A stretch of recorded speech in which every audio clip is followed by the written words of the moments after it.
everybody. Welcome to another episode of Politically Depressed. As always, I'm your host, Eamon McAdam.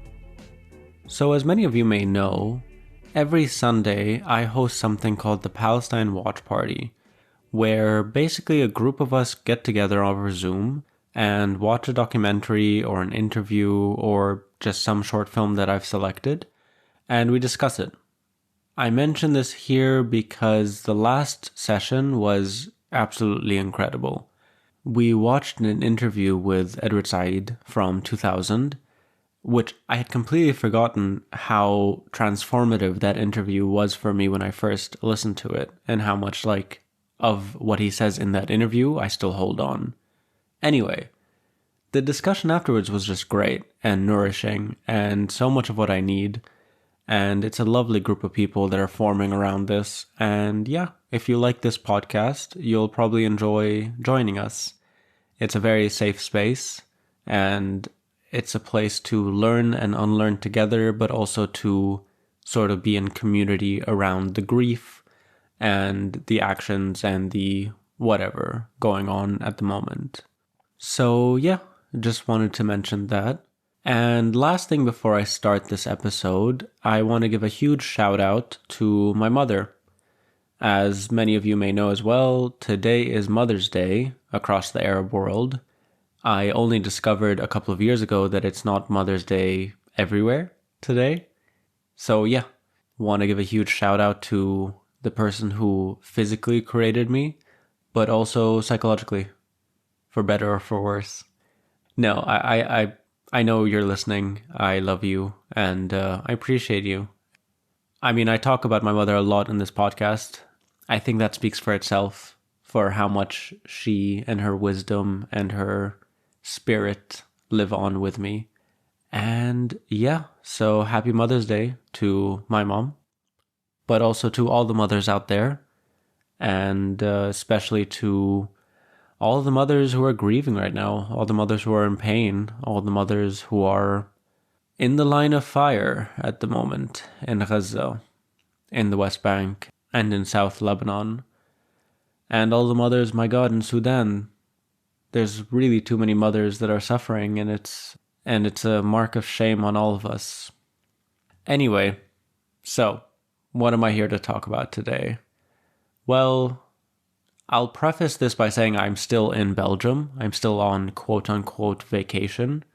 So I'm not in the same headspace, and I say this every episode, that I hope I'm able to come up with at least one interesting or illuminating idea, but now more so than others because, yeah, I'm in between things at the moment. I'm not as connected to my emotions as I usually am, but I think this is something that's quite relevant, and that is to do with a lot of the actions I've been seeing happening in Austria, right? In Vienna. A lot of the actions and the suppression of activists in specifically Germany. And we need to talk about this, right? Because I was talking to a friend of mine recently, and she said it very eloquently that we really do need, and she's Jewish, she's a Jewish writer, but when she said we were talking quite in terms of post-colonialism, in terms of decolonization, in terms of climate action, in terms of shit is incredibly fucked, and there needs to be a radical break with what is considered normal, what is neoliberal, whatever. And a big part of that is white people need to wake the fuck up. I've been thinking a lot about this and how I'm going to frame this, because it's not just white people. And it's not just, there are binaries that are very easy and helpful, the global north and the global south. But I come from the global south, and my family is not what you imagine when you talk about the global south. You know what I mean? There is an upper class, there is a bourgeois in every society, and there is a kind of neo-colonial elite everywhere. And at the same time, there are white people who are doing quite a lot. There are white people who work against their whiteness, that are kind of class traitors. And so obviously a lot of these terms are really helpful to sort of describe, but I think also have an effect of alienating. Because I notice when I'm sitting and talking, I mean, this is just generally how I talk. Like, if you were to meet me or if you know me in person, I do just talk like this anyway.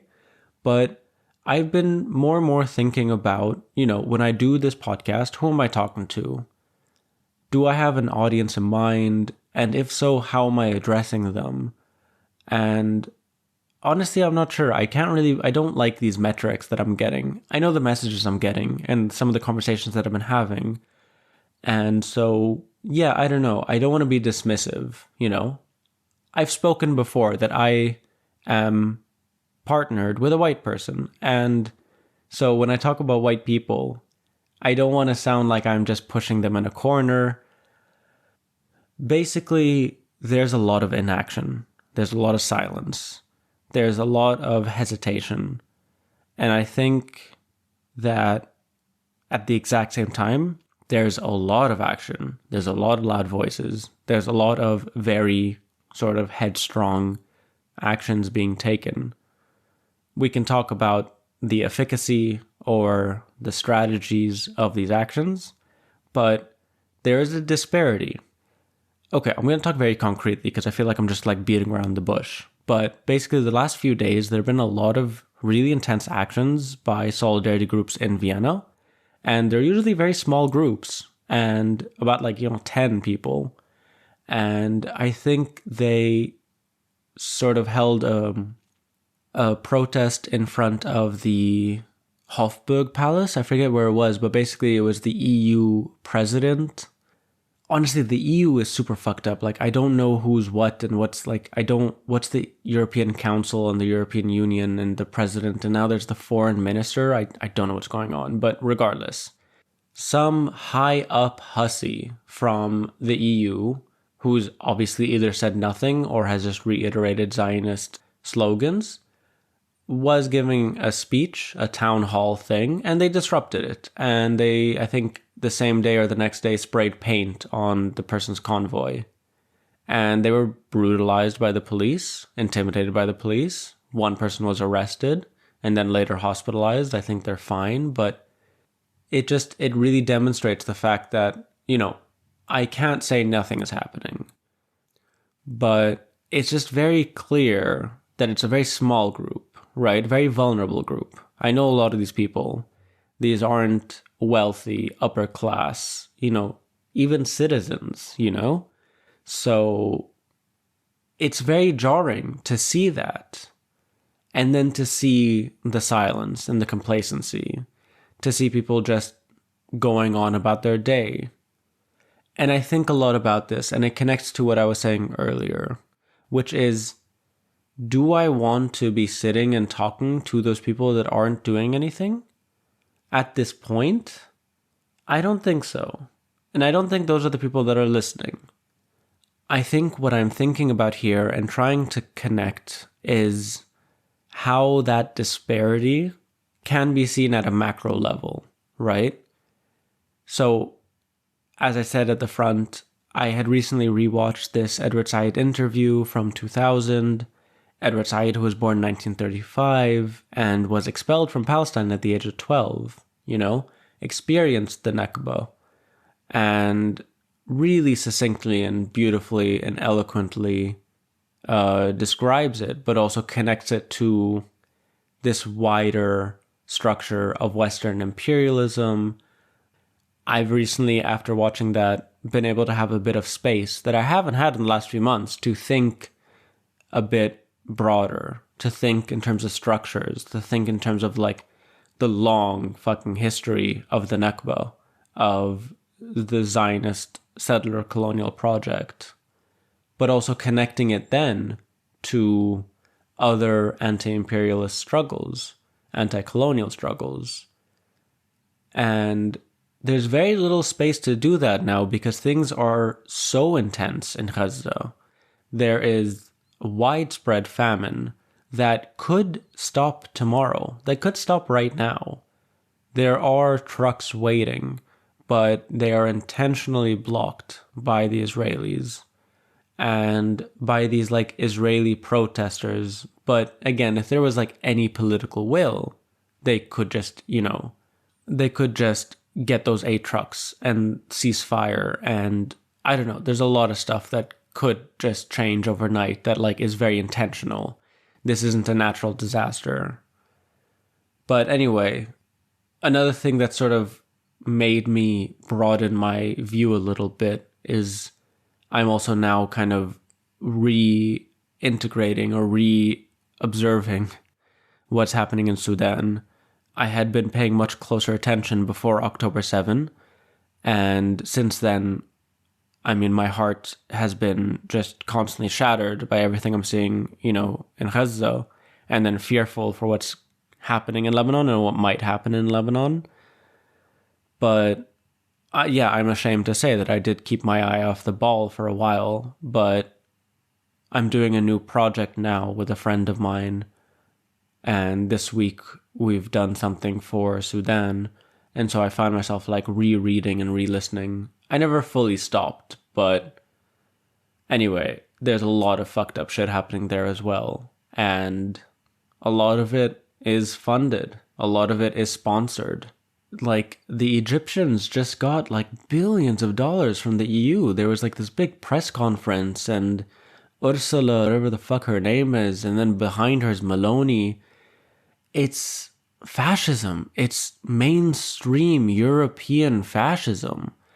Like, funding the most brutal dictator of our region, one of the most brutal, who have hundreds, if not thousands, of political prisoners languishing in these torture chambers of prisons.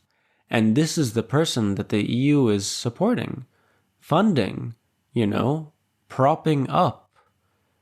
And this is also a guy who is besieging Gaza, who is contributing and participating in the siege of Gaza, who is, complicit in what's happening in Sudan, who is...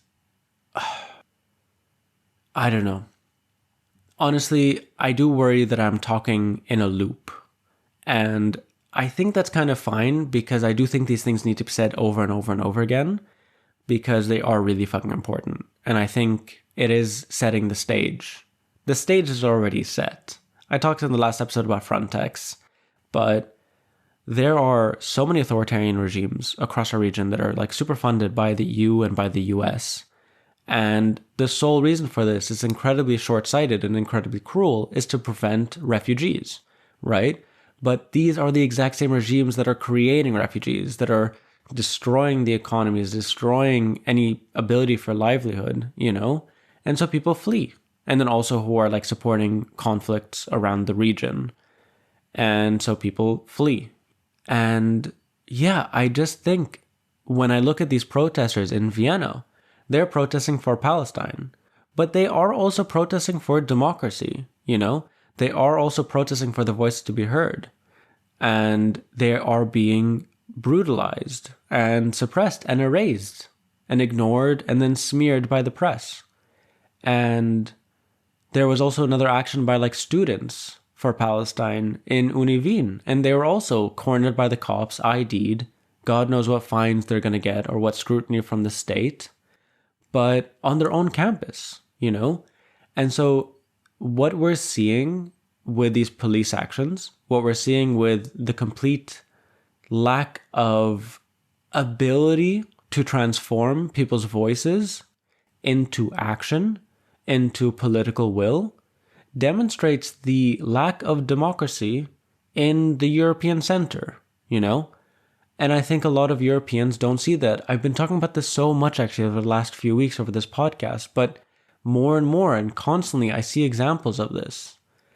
And again, returning to my contemplations of who's listening and who am I talking to and what would I want to say, sometimes I wonder, do we need to spell out what we want white people to do, privileged people to do, cis people to do, people with citizenship, you know what I mean? People who have still some remnants of privilege under these structures that are collapsing and closing in on themselves.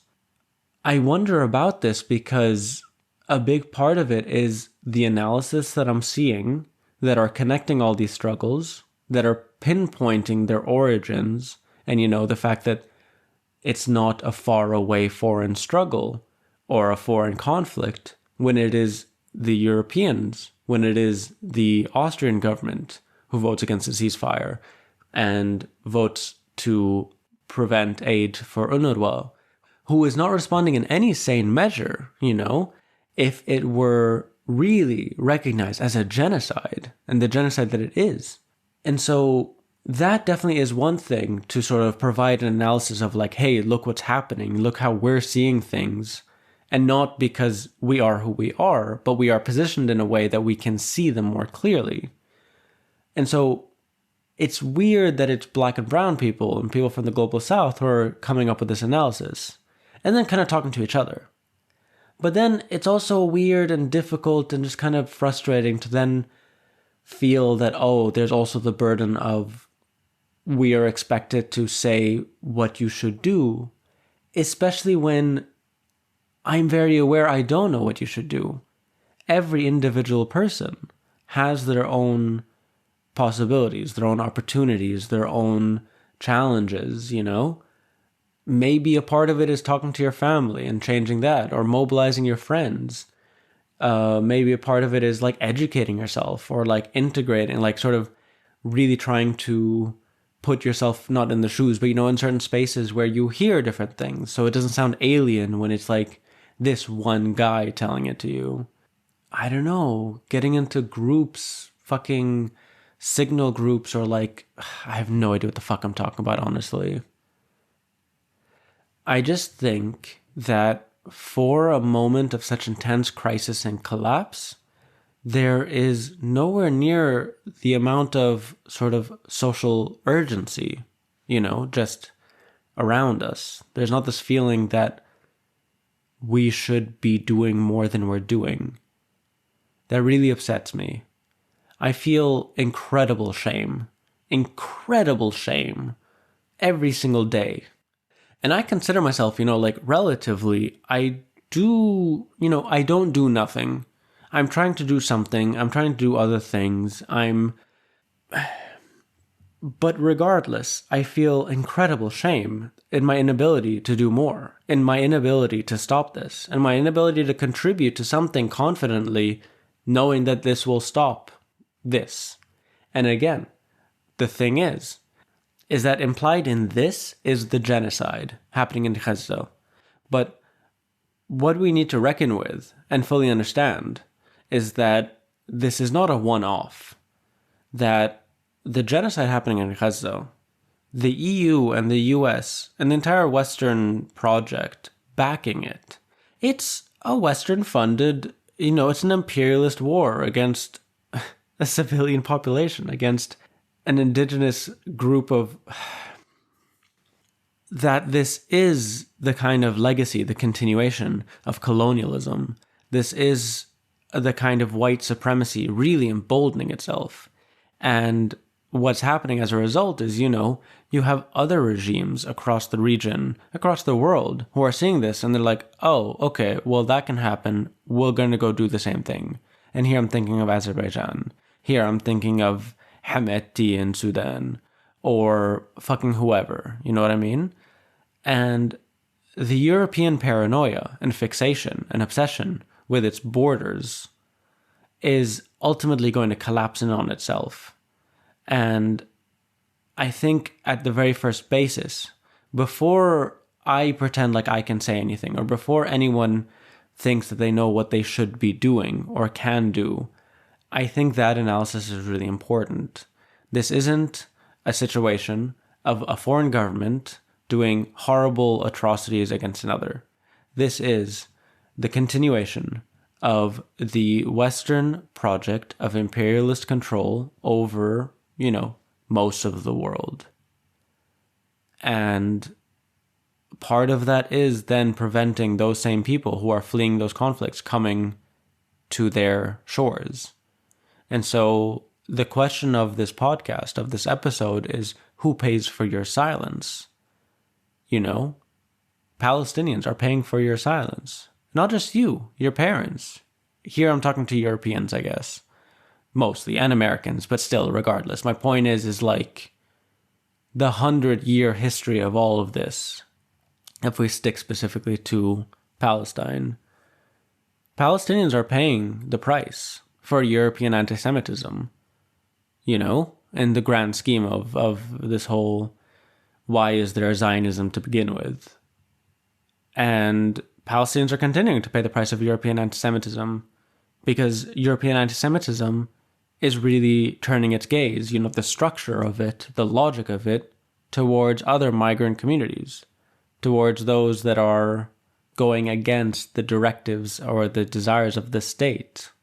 In this case, Palestinians, Arabs, Muslims, migrants, who are saying, what kind of state is this that is fully funding and defending a genocide and focusing and funding authoritarian regimes and brutalizing protesters within its own bounds?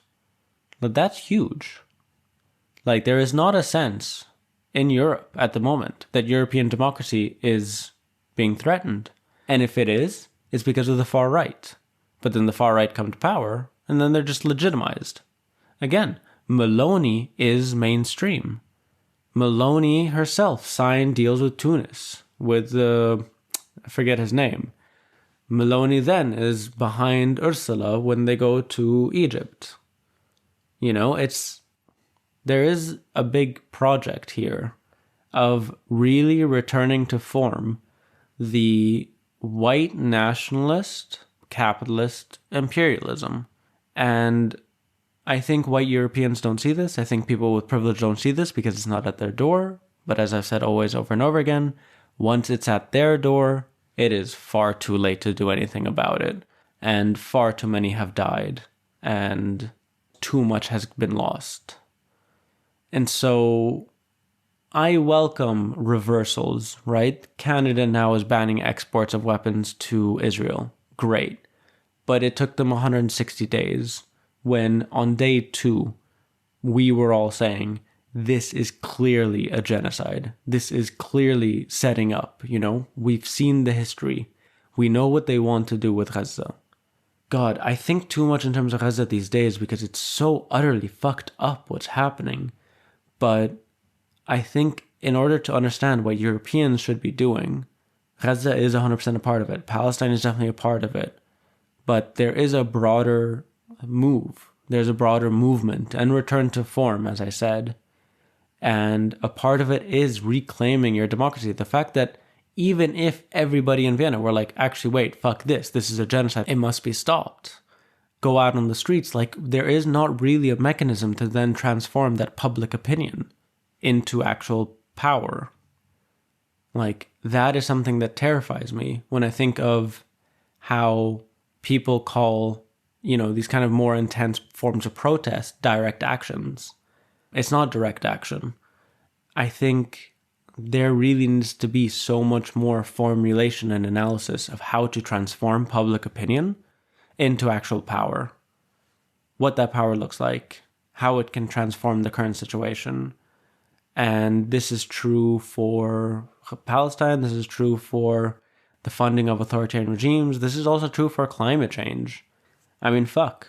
That's coming for all of us, regardless of where we are or whatever. Anyway, I'm rambling at this point. I think I'll leave it there. I do apologize for the clumsiness of these last couple of episodes. I'll be back in Vienna next week, and I'll be able to set my mind more to these episodes so I can continue to provide you with the highest grade content that you all deserve. Anyway, this has been another episode of Politically Depressed. If you appreciate this episode, if you appreciate this podcast, I have a tip jar, and I'll provide the link in the show notes. So yeah, that's about it. I'll see you all next week.